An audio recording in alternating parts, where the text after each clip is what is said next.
Hey, what's up? This is John Singleton, Snowfall. You kicking it with Ty. Yeah, okay. Hey, shit. Look, I said Monday had to work, Tuesday I was tired.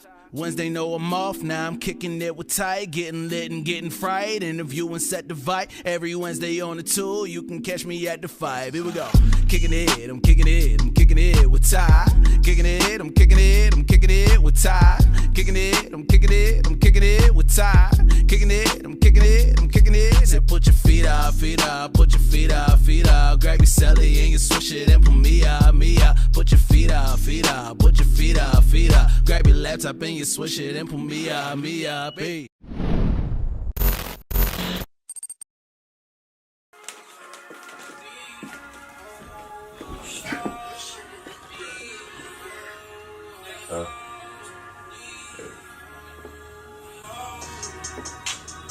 Can't wait too long. Can't fade away. No. Can't wait too long. Can't fade away. Can't play no games, no. Cause my city need hope.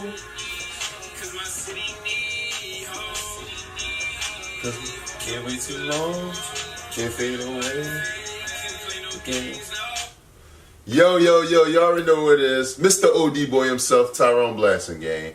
And it's Wednesday and I was bored. So you know I had to call somebody to come kick it with me. And today, we got family in the building, y'all.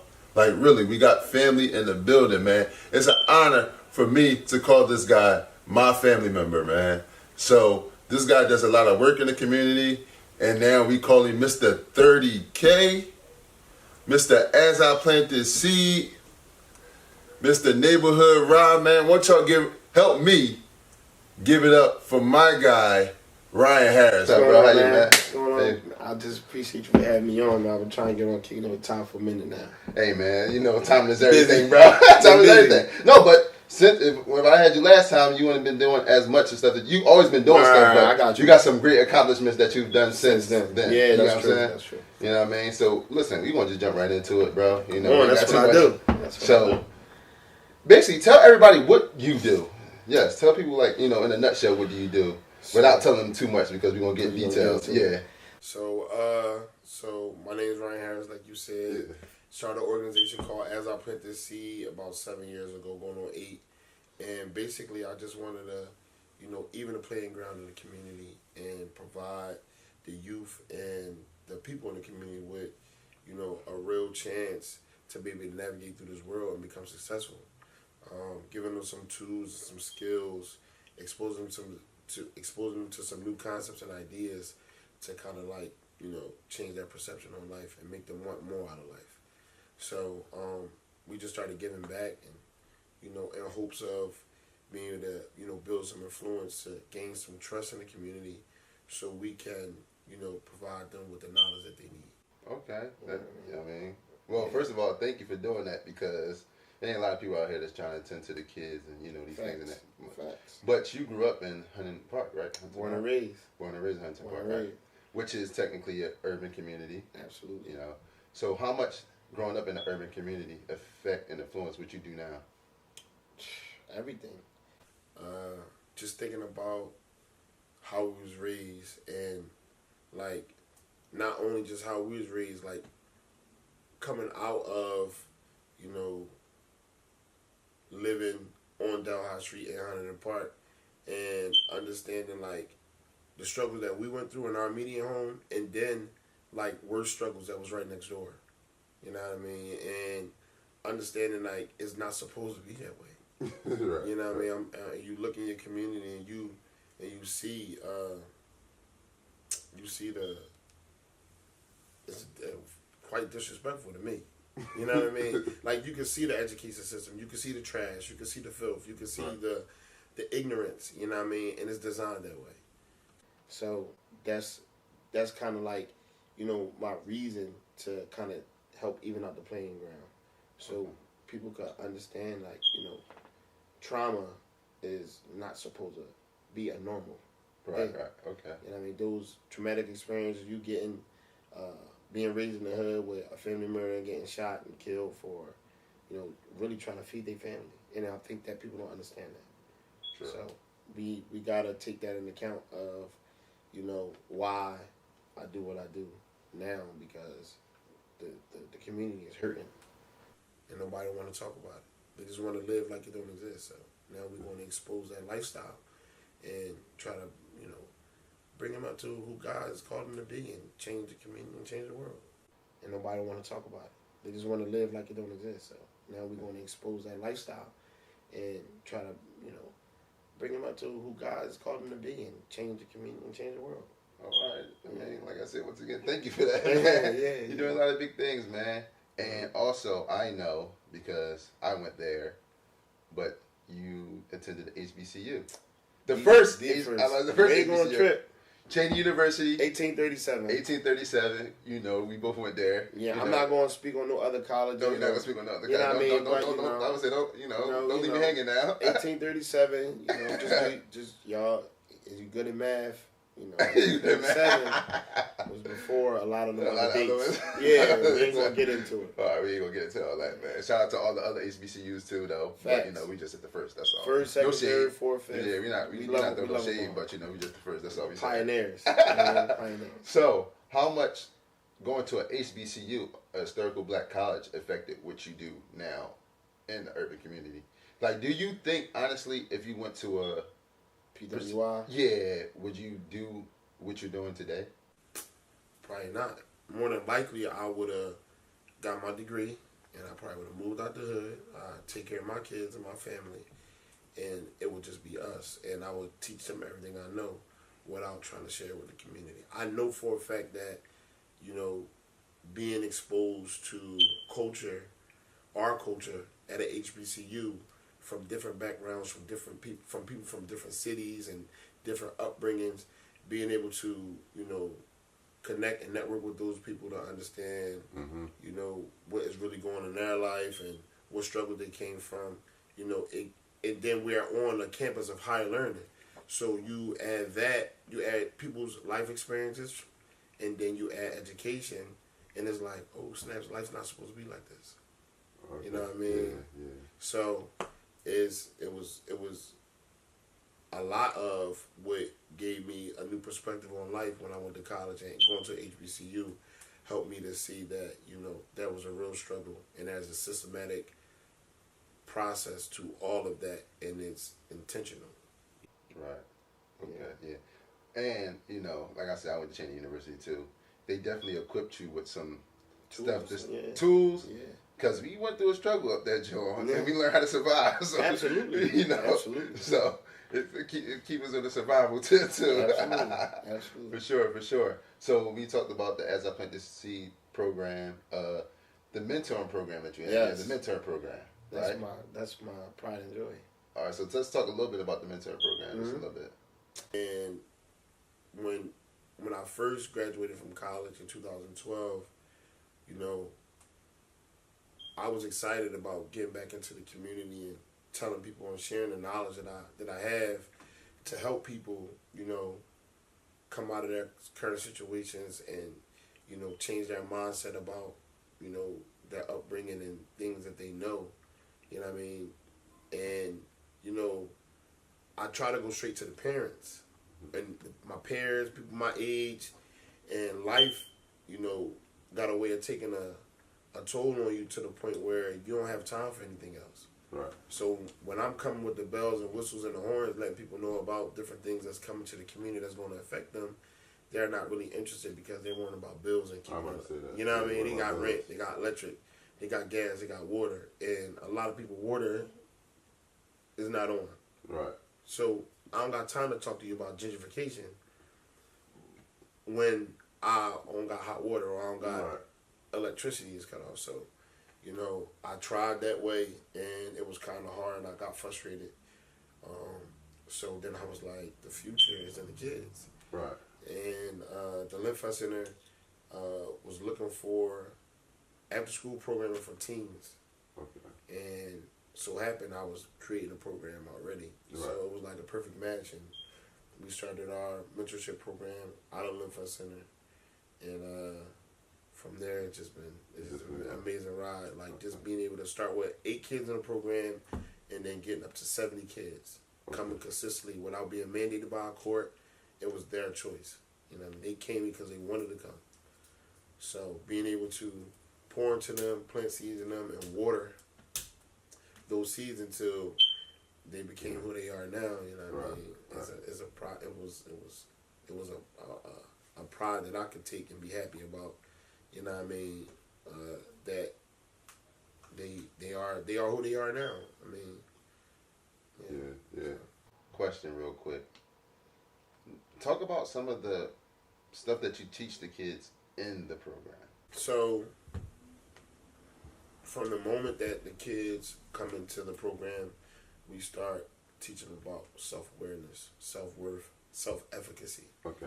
You know, believing in themselves, you know, and giving them the nourishment that they're not getting in their home, because what we do know about these homes in the hood, you know, most of them are single parent homes, and to be who you're going to be in the future, you need an upbringing that is provide a stable home for you. And in this home, you need a mom, and you need a dad, and you need a dad to go out and make the money and be the protector, and the mom is the nourishment for the family, teaching them the right way, right from wrong, making sure they, you know, understand some things.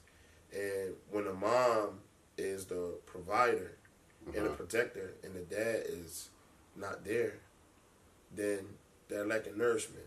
Facts. And they're lacking believing in themselves, and they're lacking identity, because all that they know is that a lot of people's identities start from the home. Facts. If your mom's always working and she don't have time to give you what you need, you know, you're going to start seeking it outside those doors, and then the world going to eat you up. So, Facts. you know, the Talk to Me program provides that, you know, that nourishment in the beginning, and then build that trust and build that love that they, you know, probably feel void at home. And then once we get them to that point and teaching them self-worth and self-efficacy and how to believe in themselves, then we can start to teach them. You got to remove some traumatic experiences out of their life, because you can't teach. Like, nobody can receive information going through trauma. Mm-hmm. You know what I mean? So, it's hard to, when you're going through something, it's hard to learn. Okay. You know what I mean? Yeah. And it's so many traumatic experiences that, you know, the neighborhood is going through every single day and don't realize it, that, you know, those traumatic experiences shape who they're going to be. Okay. And we're trying to, you know, minimize those traumatic experiences, or teach them how to cope with their traumatic experiences, so they can start to receive information to be able to change their circumstances. Okay, facts. Well, you know, that's definitely important, because, like you said, the kids are the future. And absolutely. So let's talk about some of this. You said 4 years. So if you had them in high school, some of them is like out of high school. Some of them are about to graduate. You know, that's definitely good. So let's talk about some of the success stories from your program, kids-wise, the kids that you have on. So when we started 4 years ago, we started with 8 kids, right? Mm-hmm. And that quickly grew from 8 to 16, from 16 to 22, to 22 to 30, and over like a 6-month period. Okay. And it was all word of mouth from the kids telling their friends, and it just started getting bigger. The older kids that were like 10th, 11th, 12th grade, you know, they had the shortest time with me because they were the oldest. Right. But, you know, nonetheless, we impacted them to go out to be world changers. Right. You know what I mean? And now those same students that was in the program back then, they are all like either in college or pursuing their dreams, or, you know, doing something productive, not only in the community, but, you know, just for them, not only for themselves, but in the community also. So I have some super kids that I like to say that, you know, yeah, they branched off from the program. Someone with the Westchester, someone with the CEU. And someone went to IUP, Shippensburg. Someone took trades. Someone went to Marshall and Franklin. But, you know, they all are, you know, successful in their own right. Where they at right now. And they're striving for greatness in their area of comfort and uncomfort. You know what I mean? Yeah. So we have a kid that go to Westchester right now, and he started his own business in photography and videography, and you know he's making his way. His name is Quadera. Shots by Tutu. Yeah, shots by Tutu. Shots by Tutu. Shout out. To Shots by Tutu. Another kid in my program, just a phenomenal kid, innovator, creator, music, rapper, priceless. If you don't know him, you will know him. If you don't know him, you definitely will know him. Hold on. Hey, by the way, the song that we came out to, My City Need Hope. Facts. One Priceless, following Monogram. Music is bomb. My City Need Hope. You see that? Bam. You know, little clothing drop. They got merch too, so Facts. Make sure y'all follow him and, you know, do all that. Facts. Definitely a dope rapper. Dope person. He not your average rapper too. Yeah. Okay. So, you know, just going into him, like, watch him develop, come in the program, you know, in the beginning with a bad attitude. Just to be quite frankly. You know. And I just seen him develop over the years, and I know that the things that we've been teaching have been working, and you can see his growth. And you can see his growth not only, you know, as a person, but even in his music. You know what I mean? And when people hear him, they know that he's different. They know that he's coming with, you know, a change in the world perspective. Okay. And using his music platform to share information. Hey, Yeah. that's dope. I mean, well, that shows a testament to you as well. You know, like you said, you came in with a bad attitude. Now he's doing a lot of positive, you know, moves that show you how having a mentor and having somebody that's going to stick with you can really change your life. You know what I mean? Absolutely. So, And then, I don't even want to cut you off, but I got a whole lot of amazing kids. You know what I mean? I don't have time to run them all down. But, you know, they're starting businesses and creating, you know, the idea for their family of generational wealth. Okay. You know what I mean? So, all right. So, since we don't got time to get into all of them, just give a shout out to all their businesses. There's so many of them. I'm talking about the businesses. Not I know. them. There's so many of them. I don't want to miss them. But if I do, don't kill me, y'all, because I know. But we got a mentee, Jahira. She started a lash company called Blink Mink Company. A lot of lashes that she named after her girlfriend's different, you know, attitudes and you know who they are by their personalities. She named the lashes after them. Okay, you know what I mean? That's cool. That's cool. We got Tajay. She started Picture Your Dreams, and she's able to take a moment in your life that is significant to you and put it on a pillow, and put it on a blanket or that's a towel or a cup. We're going to get a couple pillows up here. Yeah, absolutely. We got Badge on Clothing. Okay. Naja, she's phenomenal. She's an artist, but you know she got the perspective like the rest of the kids are changing the world. So her music influences that positive, you know, hip hop culture. Right. Okay. You know what I mean, to share information. And Badge on Clothing is just like, you know, you're a badge on.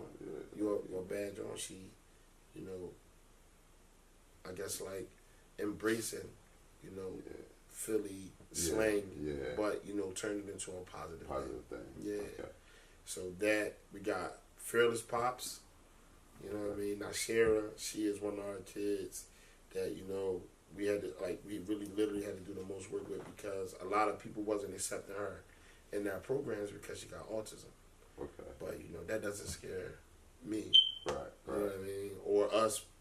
And we took her in, and she's been, you know, developing at her own pace, and she's been doing amazing. She started her own brand, motivational line for autistic, you know, kids to, you know, believe in themselves and say, just because I have, or just because I'm labeled with a disability doesn't mean that I can't be great in my own right. Right. And she coming out with a line of lollipops for, you know, her brand. Okay. And a lollipop story, I'm going to do this real fast.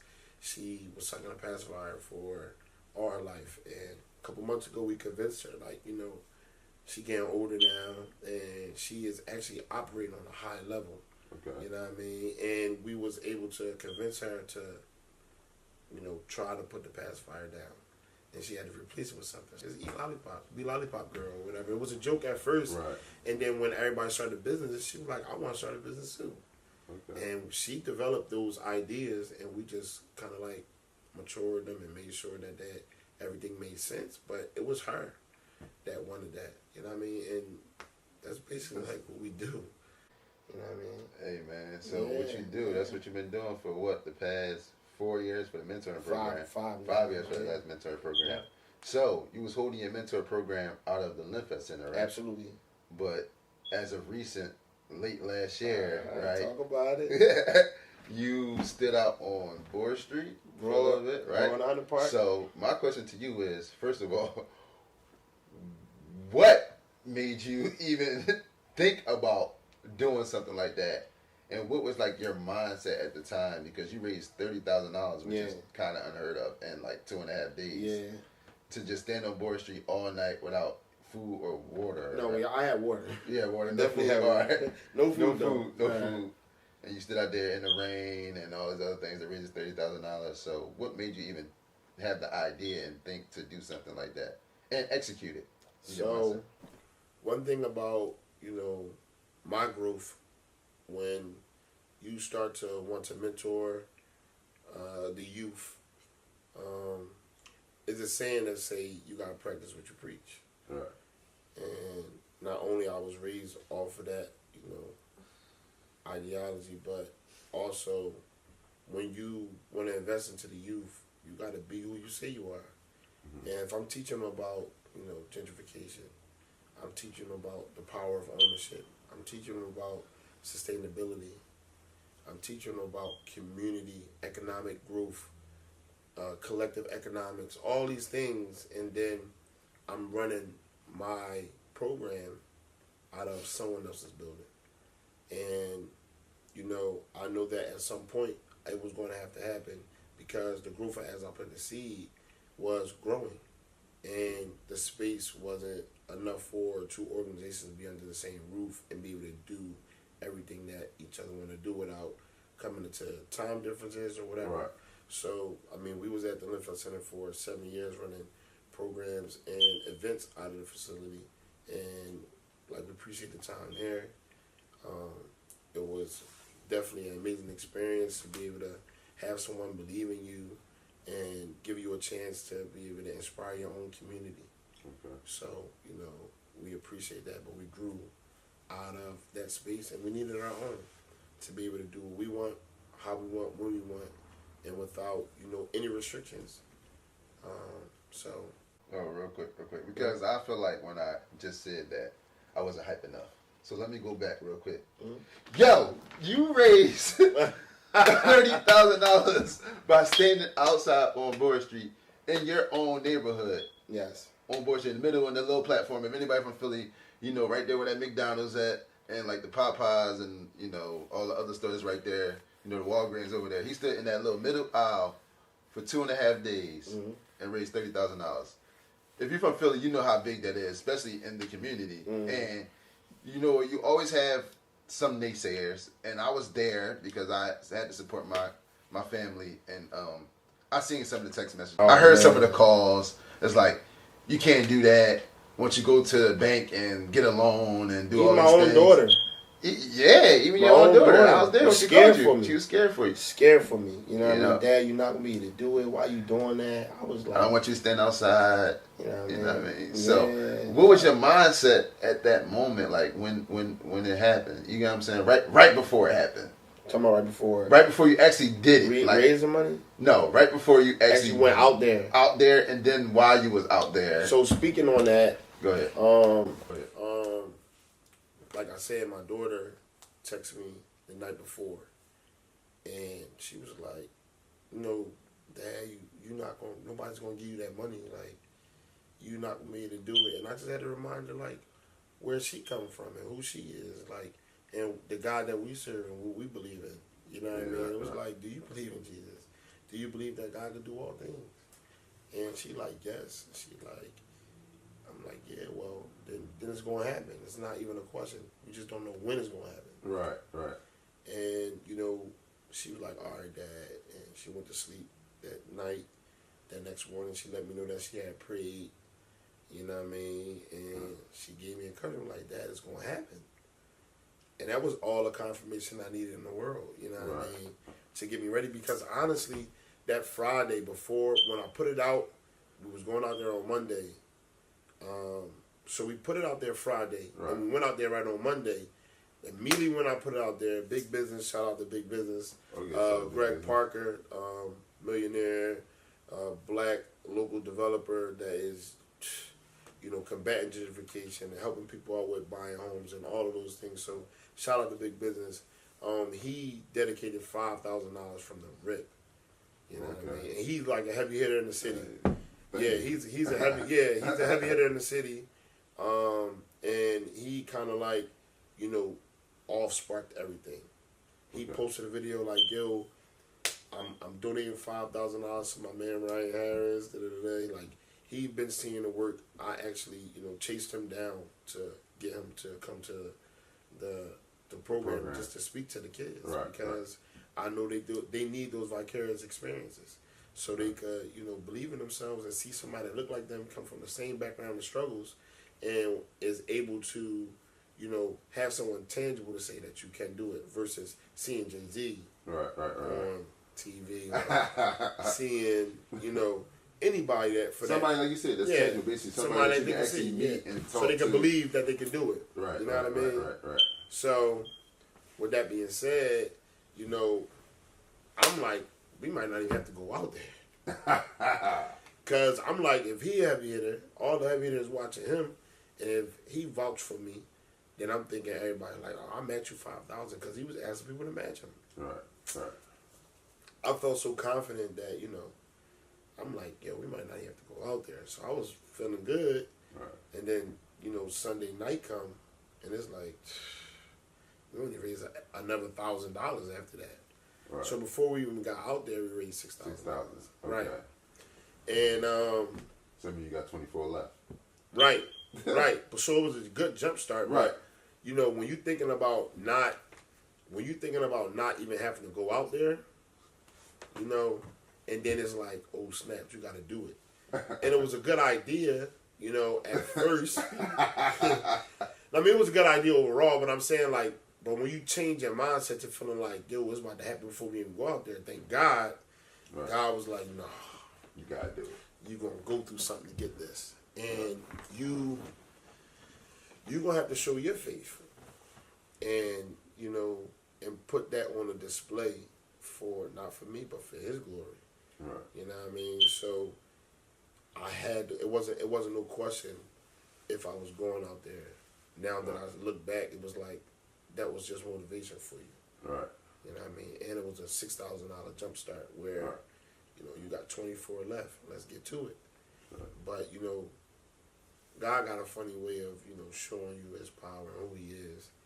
And that's basically what he did for me because nobody can really say if you're going to raise that money. I could have stayed out there forever.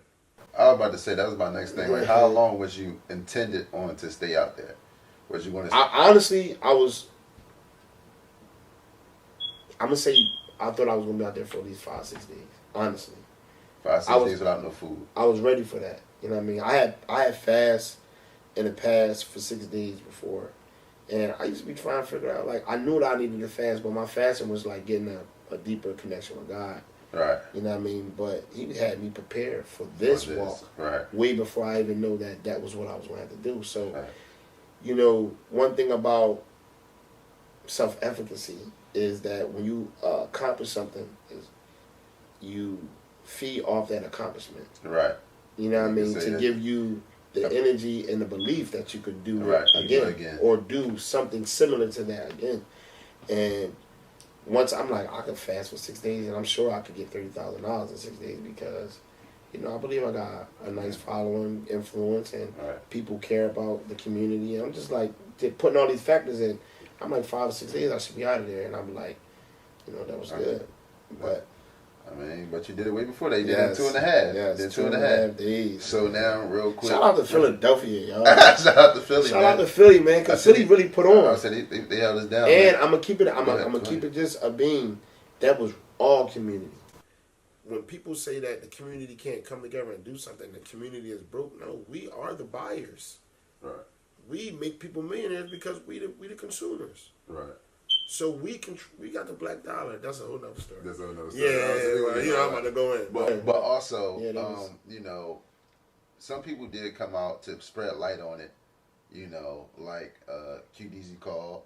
But that's what he definitely did. He called and told you to call him because And he donated $100. I was out there. I told you, like I said, I was out Yep. there, and the people was like, "Yo, you on the radio?" He said, "Call in, call in." And I'm like, "What? What y'all talking about?" Like, he said, "Call in to the job." Yeah. That was exciting actually. That was a boost. KYW? Yeah. I want to say they came out there. Wallow, you know, another Philly. Wallow definitely came out. You know, to spread light on it. You know what I mean? Put up a video. His videos be popping if anybody follow him. Y'all know his influence on Instagram and social media in general. Absolutely. Priceless. Oh yeah, you know his influence, which is just also, you know, everything always coming full circle. You know, you gotta follow. You come out there to show love. You know, a couple other popping rappers out of Philadelphia came out there as well. Yeah. How was the feeling after you got it? After you actually hit the $30,000 mark? It was. What was what was your mindset? Overwhelmed with joy that we set out with an accomplishment of doing something that was, people were saying was completely just impossible. And I always want to tell the story about the first day when we went out there, and you was out there, and they said it was going to rain, but you know, when people say it's going to rain, you're thinking that the most 2 hours, maybe 3. You know what I mean? Like the storm is going to pass. Right. That rain was nonstop from 9 p.m. to 9 a.m. And every little raindrop felt like a wave after the first 2 hours. You know what I mean? We was drenched. We was cold. People were saying like, "Yo, you don't gotta stay out here. You could come back in the morning." I'm like, I told people I wasn't gonna move. Right. You know what I mean? And I meant it. Right. So then, you know, y'all was over on the side like, "Yo, somebody got to stay out here with him." Right. And, you know, thank God for y'all. I appreciate y'all, man. Y'all was my power pellets. I like to talk about the power pellets that, you know, God put people in your life to give you motivation and push you, you know, when you need it the most. You know what I mean? And thank God that y'all was obedient to, you know, this whole process, because I'm telling y'all, without y'all, I wasn't going to be able to do it. I was ready to quit. 3 hours into that rain, and I'm going to say from like 1 to like maybe like 3 in the morning or something like that, we didn't get one donation. Oh, wow. One donation in the rain. And I was out there like crying and all that. You know what I mean? I'm like, yo, I'm not out here trying to panhandle. I'm trying to get a community center for these kids. Right. You know what I mean? And it's like when people, you know, ride past you, it's a humbling experience, because then you get to see what it's like to be homeless. I'm about to say. Then you get to see, you know, what people got to go through just to get a bite to eat. You know what I mean? And it's like, you know, you get this. When my spirit was going down, I was getting this very, very limited view of the world, saying that this world is horrible. You know what I mean? And then I asked God to send me some power pellets. You know what I mean? Or send me a car. What's up, You know, right? it wasn't even cars riding past. It was 2, 3 in the morning. You know what I Right. mean? It was like very far and few. So when I seen one, I was getting excited. But for 3 hours, they like not even roll the window down, and it's raining. So they like, if you don't. Right. So looking forward, like they don't even see you. right, They're looking at you. No, not even looking at you. They're And it was like, with it. it's a I see that. it's humiliating, but it puts your humility intact. Right. And it's like, you know, I'll never take anything for granted ever again. You know what I mean? And after that whole 2.5, 3 hour stretch of not getting one donation, the first donation that came in that I was so grateful for, and he didn't even look at me. I knocked on his window, and I said, "Yo, how you doing? My name's Ryan Harris." But mind you, it was 3 o'clock in the morning. I've been out since 9 already. I'm tired. Right. And I'm jumping up like, "Hey, my name's Ryan Harris. I'm trying to get with community center." He rolled down the window like this much and stuck a quarter out there and pulled off. Regardless of how he gave it to me, that was one of the best donations that I got. Another lady gave me a penny. 1 penny. She looked through her pocketbook. She looked through her car. She didn't have no money, and her son just got killed from gun violence. Wow. You know what I mean? And I'm like, this is why I'm out here. And she was like, man, I believe in you. I just came out, I had to see you. And those things changed my life. Right. And I mean, to see somebody search all through shit, like, I gotta give you something. She holding up the whole Broad Street. People gotta go to work, and this woman is grieving, and she looked at me like she seen hope after her son just got killed. And she gave me a penny. That was the best donation that I got. 1 penny. All right, so now you got it, which is dope. You got it. He got the 30K to get a building. Mm-hmm. And now you got the building, right? Got the building. I got the building. Got the building. So let's talk more about this building real quick. We are in the process of getting everything together. You know, with any new process, when you don't have any knowledge in that area, you have to learn. It's definitely been a learning experience. It's definitely, you know, getting my feet a little bit wet in like the real estate game to understand some things and the process of construction and making things happen. And with those, you're going to have hiccups in the road. So we had a couple stumbling blocks where, you know, some things didn't go in our favor. But, you know, we on track to make things happen. You know what I mean? And we just got a couple key components to make happen in the building. And then the grand opening is next. You know what I mean? So we have a date on the grand opener or not yet? So our projected date was June 8th. And like I said, there's a lot of things to take into consideration and a lot of things paperwork-wise and just stuff that you need to get. You know, so like me thinking I'm just going to get this community center, it's going to be open. It's way more than that, you know what I mean? Right. So, and it's a learning process. And now I go through it and the next person will have to. Okay. So I'm glad for the process. I'm glad for the experience. Okay. And we almost there. Okay. We almost there. Almost so, there. You know, we definitely going to be operating fully, you know, 7 days a week very, very soon. Well, listen, man, congratulations on that, yeah, bro. Definitely congratulations on that. Listen, real quick, though, we're going to have more Ryan Harris, but right now, we're going to have our Artist Spotlight segment. So, our Artist Spotlight segment is our different artists that does different things, which is poetry, rap, singing, whatever. We just want to shine light on local talent, as well as just talent around the world that's trying to move up in life. So, right now, we have a female by the name of Janiyah. So, there we go. Hey, what's up, y'all? It's your girl, Nye. Y'all can follow me on Instagram to get to know me a little bit more at _official Nye _ That's OFFICIALNIYY. Well, I'm about to sing Need You Bad by Jasmine Sullivan a cappella. Hope you like it. Enjoy. Here you go. If I had you back in my world, I would prove that I could be a better girl. And if you let me back in, I will sure enough never let you go again. I was a fool to ever leave your side, searching for what was right before my eyes. It was me who didn't realize until it was gone, but now I know I need you in my life. Boy, I need you bad like my heartbeat, bad like the air I breathe. I need you bad, I can't take this pain, 'cause boy, I'm about to go insane. 'Cause I need you, what I gotta do, 'cause I need you.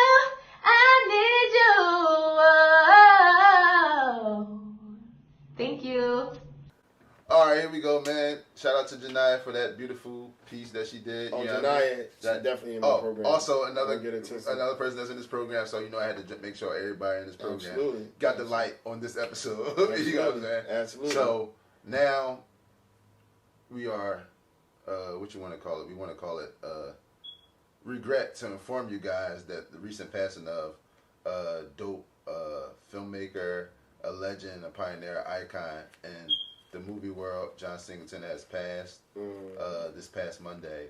So, you know, we're sorry to hear that. I'm a filmmaker, so it definitely kind of hit me a little bit. And I was able to interview him last year, which I was grateful and blessed to do. But so we want to talk a little bit about this guy, John Singleton, as a filmmaker, and we want to ask Ryan a couple questions to see things. You know, John Singleton had a lot of classics. So I want to know, what is your favorite classic out of Boys in the Hood, which was his first movie they did at the age of 23, which is crazy. Also, we want to do this because Ryan did a summer program real quick where we did a summer program where you create a film for his people, so we exposed them to filmmaking at a young age. Yeah, at a young age. So now he knows the importance of filmmaking. Absolutely. So, with that being said, what is your favorite movie from John Singleton out of these movies that I'm about to tell you? Okay. Boys in the Hood. Right. Baby Boy. Higher Learning. Poetic Justice. Oh, you snapping. Or Four Brothers. He got many grades, but we're just gonna say them 5. Oh my so God. which ones is like my favorite out of them? I think that all of them teach life lessons, and there's a message in every last one of them. Most entertaining got to be Baby Boy. I can tell you that much. But I think that, you know, Four Brothers was a good movie too. But the top out of them, it has to be Higher Learning. Higher Learning? Yeah. I mean, yeah. Yeah, man. Yeah, Higher Learning, like. Yeah, right. That was the culture. Yeah. You know what I mean? He put a lot of thought into that, and being able to show the world what, you know, the struggles, just different things, like exposing a lot of the world to, you know, people that don't know what we go through as colored, you know, minorities in this country. Me personally, I would say Higher Learning is definitely one of them. Like you said, all of it's the higher. It's learning. I would probably say Boys in the Hood too. That's a good job. That's a great job, especially probably doing what you do. You know, Boys in the Hood. You know what I'm saying? How growing up being in the hood, especially having aspirations of being an athlete, and then senseless death, senseless killing, senseless murders of somebody that had probably the most potential and a bright future, and the senseless death over something real small and dumb. You get what I'm saying? Right. Over being, you know, and also they dropped jokes about gentrification in there. They definitely did. Oh, yeah. My man was snapping in that joint. Lawrence Fishburne. You know what? Yeah, that I might have to switch that thing up because I forgot all about that whole gentrification piece. You know, that's something that we really, you know, dig in deep with the community and teaching the youth, because they're gonna be dealing with that in the next 5. Well, now, but you know, it's going to be really, really bad in the next 5 to 10 years. Okay, now my next question about John Singleton. What do you think his films influence? How do you think his films influence the urban community and communities in general, like just with his films? Like I said, it's just like, you know, spreading a message of like the experiences in the culture. You know what I mean? Like understanding why people from our communities do the things that they do. You know what I mean? Yeah. And instead of them, you know, getting a very, very limited view of what the news tell you about black people, if you never had an encounter with a black person, you only could go by what the news is telling you or what somebody is telling you. Right. So the minute you come encounter with a black person, then you act like you know who they are already from your very, very limited perspective. Right. So if you hear robberies and killings and shootings and thugs and all that, you know, Caucasian older lady is going to clutch her purse when she see one of us. Right. So they're painting a perspective that is not really, you know, what we're doing is really about survival. Exactly. And if you leave a community with a little bit of resources, a little bit of opportunity, no education, you know, limited resources, what do you think they're going to do? If you leave 2 people in a box that's hungry, if you leave them in a box, they're going to eat each other. So what do you think what's going to happen when you put all these people in one area and limited resources. They're gonna start killing each other. And that's what John Singleton did. He That's showed exactly what that he did. that's, you know, these things. And honestly, when it comes to, like, we don't want to talk about, like, the drug dealing aspect and all that, but everybody not out there just to get rich. They're there because they need Pampers. They're hungry. And this is like at the time, this is, you can't, I know everybody say it's a job for everybody, and really it is, but it is hard to find jobs also. And some of these jobs pay, and this is a whole other thing too, they pay so much less that you can't even provide for your family. So when my kid or, you know, my baby don't got no Pampers and they hungry, what do I supposed to do when this person that's on this corner gonna say, yo, if you sell this, I'm gonna give you this back right now. Right now. You know what I'm saying? You ain't gotta wait 2 weeks. You ain't gotta wait 2 weeks. You don't have to do these things. Yeah. And, like I said, I'm not glorifying it, but he did things that would make you understand why people do what they do and the circumstances that they're under to do what they do. Mm-hmm. And like a lot of them movies is old, so understand that the atmosphere and of society at that point, right? To be able to have the courage to be a pioneer, to be able to express That. our life Exactly. and what we go through to the world and put on a big screen like that, like. Come on, man. Understand that the atmosphere and of society at that point, right? To be able to have the courage to be a pioneer, to be able to express that. our life Exactly. and what we go through to the world and put on a big screen like that, like. Come on, man. So, you know, once again, Rip John Singleton. Well, listen, we're pretty much wrapped, man. You already know we're gonna wrap this up, but right quick, get your shout outs out, man. Do your thing. So. I hate shout outs because I always miss people and they be like, I ain't even. So shout out to everybody. Shout out to everybody. That's first.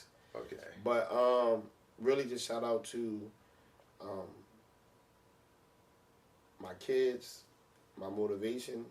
You know what I mean?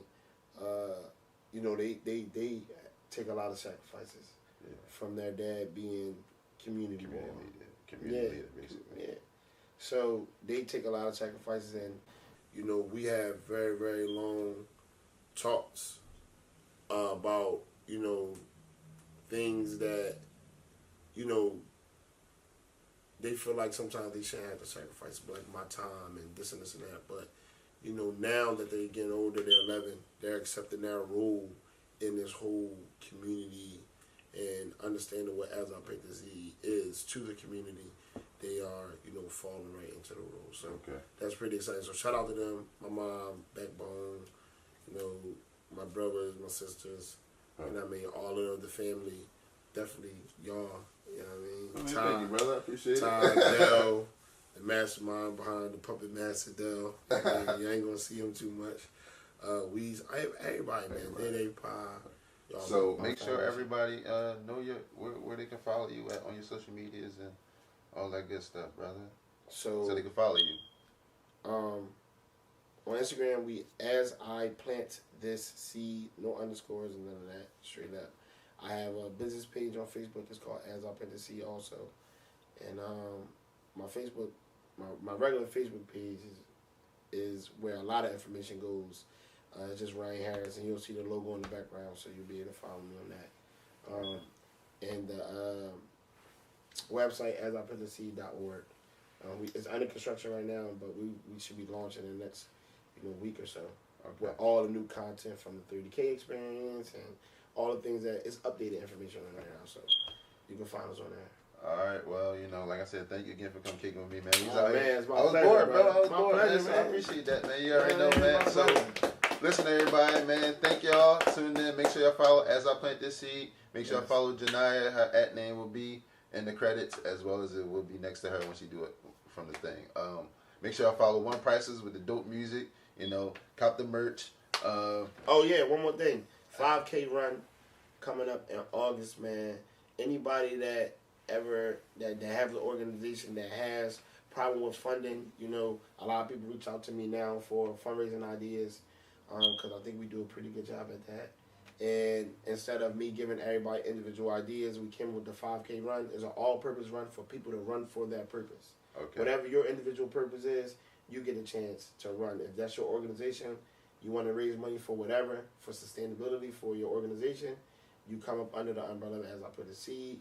You register your organization, and people run for your purpose, and you get the money. We don't get no money off of your people. We just want to create the atmosphere where people want to support.